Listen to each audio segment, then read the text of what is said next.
Ok, reseñar esta película se me hizo imposible, debido a que cada vez que la veía me generaban muchas dudas. En serio, esta película te genera más preguntas que respuestas, y lo peor es que la película hace todo mal desde el mero inicio.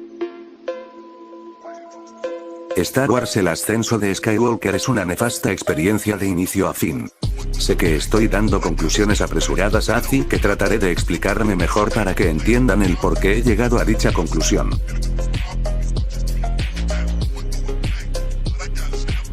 La trama consiste en la resurrección del emperador Palpatine, el cual se revela como el creador de la Primera Orden y al mismo tiempo el que movía los hilos desde las sombras haciendo caer al lado oscuro, al último del linaje Skywalker.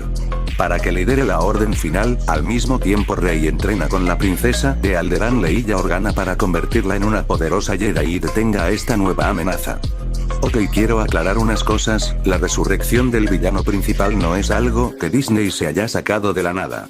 Pues es algo que ya se había hecho antes, por lo tanto el concepto no es nada nuevo. El problema viene en que mientras que en la antigua continuidad había una explicación congruente de este suceso y con lógica, aquí pues no existe dicha explicación. Quiero explicar algo, en el universo de Star Wars en la antigua continuidad, era muy extensa ya que su lore no concluía con las películas. De hecho, la saga se valía de videojuegos, novelas, cómics, juegos de mesa, figuras de acción y guías visuales para poder explicar algún tema. Literalmente había una respuesta para cada cosa. Desde el funcionamiento de los sables de luz, el origen de la Orden Jedi, el creador de la Estrella de la Muerte, los motores que utilizan, etc. Tras la compra de Disney, este último mandó a eliminar dicha continuidad creando esta nueva trilogía. El problema es que esta trilogía no tuvo planeación, esta continuidad, pese a que hacía exactamente lo mismo en el apartado de material externo. Se sentía muy forzado, es decir, casi todo lo importante o lo que movía a la trama se encontraba en las guías visuales y las novelas. En pocas palabras, era casi obligatorio comprar X libro o X guía para entender qué carajo estaba pasando, algo que fue un problema. Sé que me dirán que la anterior hacía lo mismo, pero la diferencia es que la anterior continuidad, los materiales externos se sentían organizados y con coherencia haciendo que todo tenga lógica, en cambio la nueva información venía de la nada y a veces tenía errores de continuidad con lo que se mencionaba en las películas o simplemente no contaba nada. Para que me entiendan, déjenme ponerlo así: ¿querías saber de la Primera Orden? Compra un libro. ¿Quieres saber sobre la Resistencia? Compra otro libro. ¿Ven de lo que hablo? En la nueva continuidad es obligatorio el comprar este nuevo material. Mientras que en el otro era más una sugerencia para el consumidor. Sé que esta parte se considera relleno, pero lo quise mencionar para dar un contexto sobre este nuevo universo de películas, ya que, desgraciadamente, es importante mencionar eso para poder entender la reseña. Como ya mencioné, lo importante de la trama es la resurrección del villano y al mismo tiempo los orígenes de Rey. Argumento el cual no funciona del todo bien, pues desde la primera entrega y la segunda se jugó con ese concepto y se dejó claro que no era importante saber quién fuiste en el pasado sino quién eres en el futuro.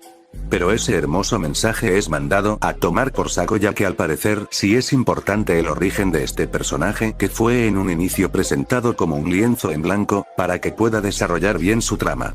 O sea, literalmente Disney se acaba de contradecir XD con lo que se había planteado en la otra película. Otro problema que resulta no tener explicación es Palpatine, pues nunca, y no es chiste, te dicen cómo vuelve, solo te dicen que está por allí y listo. O sea, sin un contexto o un porqué. O sea, el tipo llama un Uber espacial para que lo recogiera. O el viejo sabe hacer la teletransportación. Este factor sirve como ejemplo de la poca planeación con la que se hizo esta nueva entrega.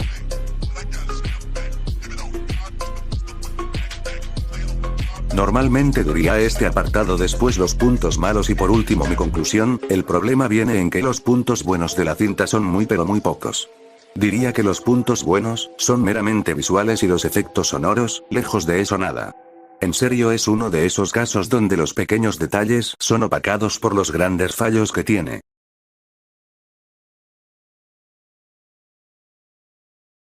Todo, absolutamente todo. ¿Querías saber el mensaje de Palpatine que anunciaba su regreso? Bien, debías jugar Fortnite para poder escucharlo. O sea, el mayor villano anunció públicamente su regreso. O sea, ese viejo conectó a Twitter y posteó su regreso. ¿O se fue a hacer un stream especial en la Estrella de la Muerte?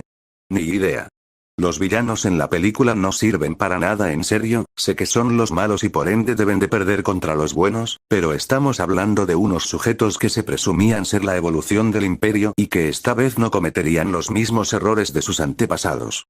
Y oh vaya, terminaron haciendo lo mismo, ninguno de ellos demostró ser alguien de temer. El uso excesivo de las conveniencias argumentales, digo la fuerza, la cual parece ser la respuesta a casi todos tus problemas, en serio el nivel de casualidades es enorme. Otro problema es que se meten nuevos personajes los cuales no sirven, en serio estos nuevos personajes a los cuales nunca se les hace referencia en las anteriores entregas no sirven, tratan de hacerlos interesantes y darles desarrollo, pero el limitado guión limita dicho avance. La revelación de que Rey es nieta de Palpatine abre una pregunta: ¿en qué momento el viejo tuvo un hijo? O más bien, ¿con quién la puso Palpatine? Como ya habrán intuido, dichas cuestiones serán resueltas en medios ajenos a la película. Otro error que comete esta película fue darle mucha importancia a ciertos personajes los cuales no serían importantes para la trama, siendo estos los Caballeros de Ren y los Sith Troopers. En serio, casi toda la publicidad de la película giró en torno a ellos y oh vaya, no hicieron nada. Estos personajes sufren el síndrome de la Capitana Phasma, es decir, no los ponen como personajes súper relevantes en la historia y al final solo sirven de relleno.